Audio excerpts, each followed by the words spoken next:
নমস্কাৰ সকলোকে হেপাহৰ চিলাই মজিয়ালৈ আপোনালোক সকলোকে মই পুনৰ স্বাগতম জনাইছোঁ আন এটা নতুন ভিডিঅ'ৰ সৈতে। আজি মিক্স পাটৰ মেখেলা চাদৰ এযোৰত মই ৰিবন ৱৰ্ক কৰিবলৈ চেষ্টা কৰিছোঁ প্ৰথমবাৰৰ বাবে। আৰু ইয়াত মই মাল্টি কালাৰ ব্যৱহাৰ কৰিছোঁ আৰু ইয়াত গোল্ডেন কালাৰ বিটছ দিয়া হৈ আছে। আৰু ৰিবন ৱৰ্কটো যিহেতু মই প্ৰথমবাৰৰ বাবে কৰিছোঁ, ডিজাইনটো আপোনালোকৰ কেনেকুৱা লাগিছে জনাবচোন। যদি ভাল লাগিছে লাইক কমেণ্ট আৰু শ্বেয়াৰ কৰিবলৈ নাপাহৰিব, কিয়নো আপোনালোকৰ এটা লাইক আৰু এটা কমেণ্ট মোৰ অনুপ্ৰেৰণাৰ উৎস আৰু নতুন কিবা এটা কৰিবৰ বাবে আগবাঢ়ি যাবলৈ সাহস পাওঁ। গতিকে লৈ নাপাহৰিব আৰু যদি অকণমান আগবাঢ়ি যোৱাটো বিচাৰে তেনেহ'লে চেনেলটো ছাবস্ক্ৰাইব কৰি দিবলৈ নাপাহৰিব।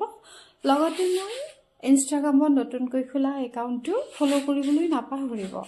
পুনৰবাৰ ধন্যবাদ সকলোকে।